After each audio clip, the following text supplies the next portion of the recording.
Lord of the Flies, Chapter 5, Part 2, page 81. There was a row immediately. Boys stood up and shouted, and Ralph shouted back. Because if you want a fire to cook fish or crab, you can jolly well go up the mountain. That way they'll be certain. Hands were reaching for the conch in the light of the setting sun. He held on and leapt on the trunk. All this I meant to say. Now I've said it. You voted me for chief. Now you do what I say. They quieted, slowly, and at last were seated again. Ralph dropped down and spoke in his ordinary voice. So remember, the rock's for a lavatory. Keep the fire going and smoke showing as a signal. Don't take fire from the mountain. Take your food up there. Jack stood up, scowling in the gloom, and held out his hands. I haven't finished yet. But you've talked and talked. I've got the conch. Jack sat down, grumbling. Then the last thing. This is what people can talk about. He waited till the platform was very still. Things are breaking up. I don't understand why. We began well. We were happy. And then... He moved the conch gently, looking beyond them at nothing, remembering the beastie, the snake, the fire, the talk of fear. Then people started getting frightened. A murmur, almost a moan, rose and passed away. Jack had stopped whittling. Ralph went on abruptly. But that's Littleton's talk. We'll get that straight. So the last part, the bit we can all talk about, is kind of deciding on the fear.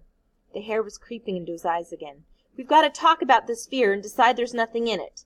I'm frightened myself sometimes, only that's nonsense. Like bogies. Then we've decided we can start again and be careful about things like the fire. A picture of 3 boys walking along the bright beach flitted through his mind. And be happy. Ceremonially, Ralph laid the conch on the trunk beside him as a sign that the speech was over. What sunlight reached them was level. Jack stood up and took the conch. So this is a meeting to find out what's what. I'll tell you what's what. You Littleton started all this with the fear of talk. Beasts.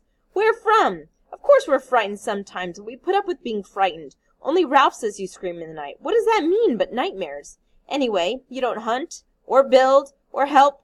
You're a lot of crybabies and sissies. That's what. And as for the fear, you'll have to put up with that like the rest of us. Ralph looked at Jack open-mouthed, but Jack took no notice. The thing is, the fear can't hurt you any more than a dream. There aren't any beasts to be afraid of on this island. He looked along the row of whispering Littletons. Serves you right if something did get you, useless lot of crybabies. But there is no animal. Ralph interrupted him testily. What is all this? Who said anything about an animal? You did, the other day. You said they dream and cry out. Now they talk. Not only the Littletons, but my hunter sometimes. Talk of a thing. A dark thing. A beast. Some sort of animal. I've heard. You thought not, didn't you?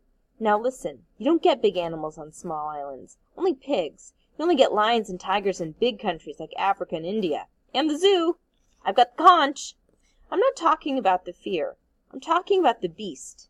Be frightened if you like. But as for the beast... Jack paused, cradling the conch, and turned to his hunters with their dirty black caps. Am I a hunter, or am I not? They nodded simply. He was a hunter, all right. No one doubted that. Well then, I've been all over this island. By myself. If there were a beast, I'd have seen it. Be frightened because you're like that, but there is no beast in the forest. Jack handed back the conch and sat down. The whole assembly applauded him with relief. Then Piggy held out his hand. I don't agree with all Jack said, but with some. Of course there isn't a beast in the forest. How could there be? What would a beast eat? Pig. We eat pig. Piggy! I got the conch, said Piggy indignantly. Ralph, they ought to shut up, aren't they? You shut up, you Littleton's. What I mean is that I don't agree about this here fear. Of course there isn't nothing to be afraid of in the forest. Why, I've been there myself. You'll be talking about ghosts and such things next. We know what goes on. And if there's something wrong, there's someone to put it right. He took off his glasses and blinked at them.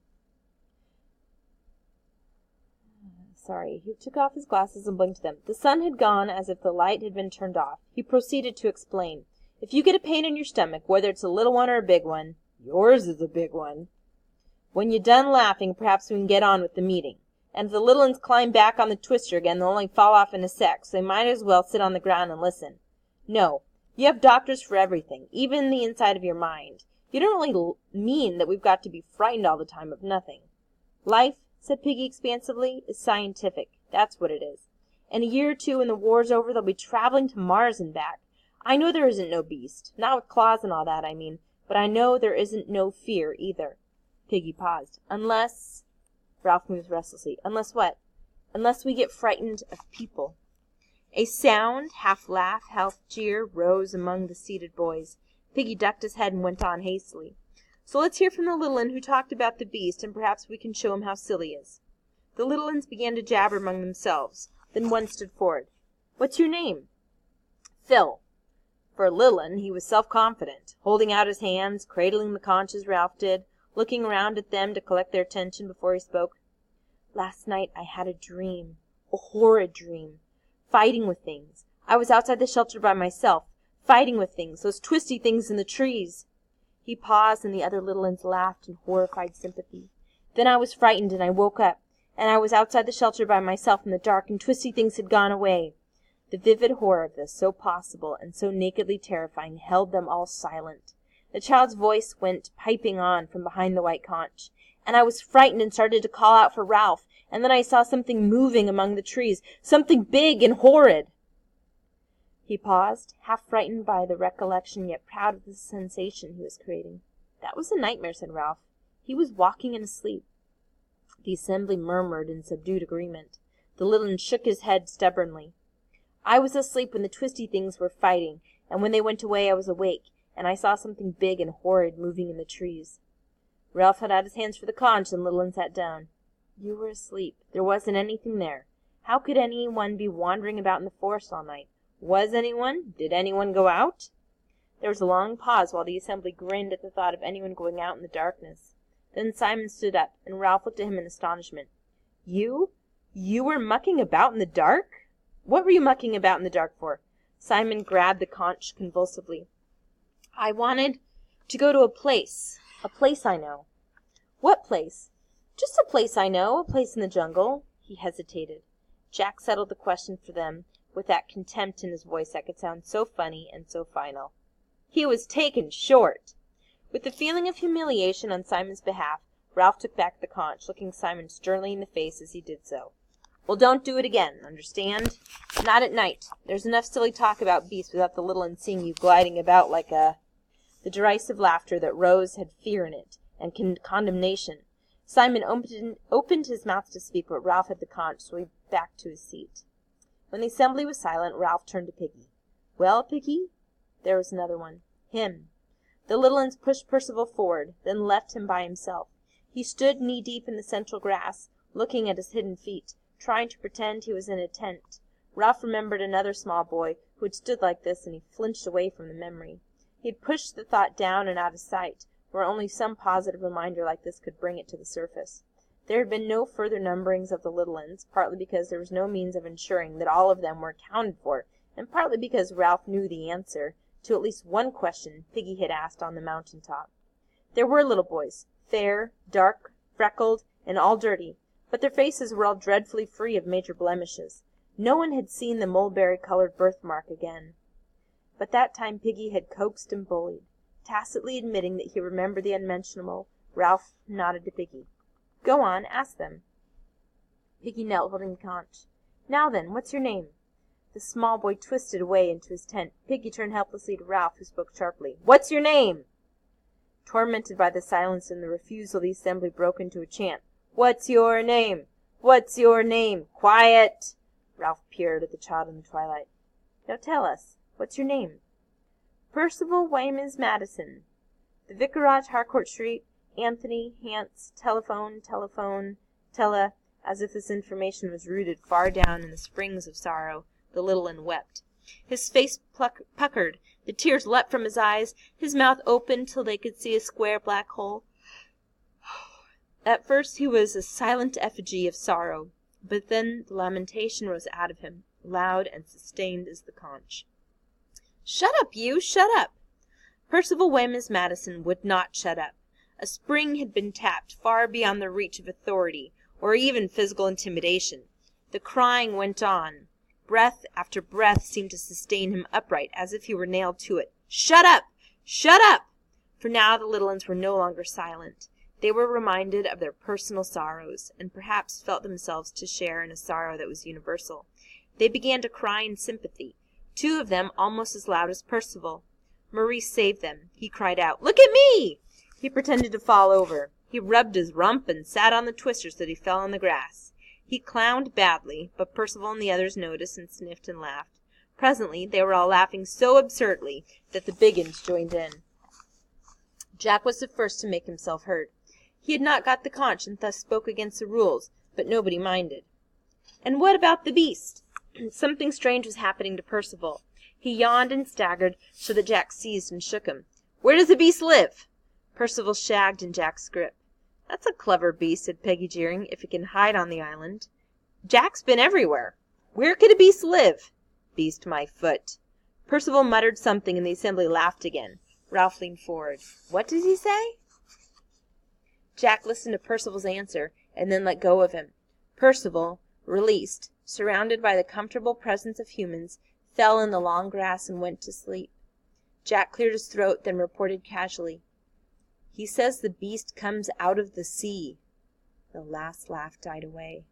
Ralph turned involuntarily, a black, humped figure against the lagoon. The assembly looked with him, considered the vast stretches of water, the high sea beyond, unknown indigo of infinite possibility, heard silently the soft whisper from the reef. Maurice spoke so loudly that they jumped. "Daddy said they haven't found all the mountains in the sea yet." Argument started again.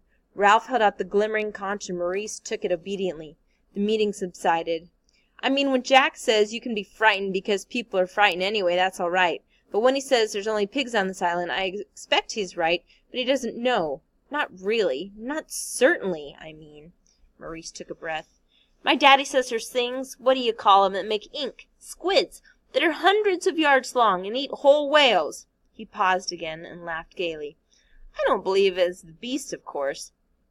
As Piggy says, life's scientific, but we don't know, do we? Not certainly, I mean." Someone shouted, "A squid can come up out of the water." "Could. Couldn't." In a moment the platform was full of arguing, gesticulating shadows. To Ralph, seated, this seemed the breaking up of sanity. Fear, beasts, no general agreement that the fire was all important, and when tried to get the thing straight, the argument sheared off, breaking up fresh, unpleasant matter. He could see a whiteness in the gloom near him, so he grabbed it from Maurice and blew as loudly as he could. The assembly was shocked into silence. Simon was close to him, laying hands on the conch. Simon felt a perilous necessity to speak, but to speak in assembly was a terrible thing to him. "Maybe," he said hesitantly, "maybe there is a beast." The assembly cried out savagely, and Ralph stood up in amazement. "You, Simon? You believe in this?" "I don't know," said Simon. His heartbeats were choking him, but the storm broke. "Sit down. Shut up. Take the conch. Sod you, shut up." Ralph shouted, "Hear him. He's got the conch." "What I mean is, maybe it's only us." "Nuts." This was from Piggy, shocked out of decorum. Simon went on, "We could be sort of—" Simon became inarticulate in his effort to express mankind's essential illness. Inspiration came to him. "What's the dirtiest thing there is?" In answer, Jack dropped into the uncomprehending silence that followed at one of the crude, expressive syllables. Release was immense. Those little ones who had climbed back on the twister fell off again and did not mind. The hunters were screaming with delight. Simon's effort with him in ruins, the laughter beat him cruelly, and he shrank away defenseless to his seat. At last, the assembly was silent again. Someone spoke out of turn. "Maybe he means as some sort of ghost." Ralph lifted the conch and peered into the gloom.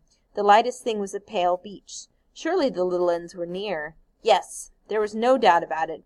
They were huddled in a tight knot of bodies in the central grass. A flurry of wind made the palms talk, and the noise seemed very loud now that darkness and silence made it so noticeable. Two gray trunks rubbed each other with an evil speaking that no one had noticed by day. Piggy took the conch out of his hands. His voice was indignant. "I don't believe in no ghosts, ever." Jack was up too, unaccountably angry. "Who cares what you believe, fatty?" "I got the conch." There was the sound of a brief tussle, and the conch moved to and fro. "You give me the conch back." Ralph pushed between them and got a thump on the chest. He wrestled the conch from someone and sat down breathlessly. "There's too much to talk about, ghosts. We ought to have left all this for daylight." Please proceed to part 3 and 4 more pages.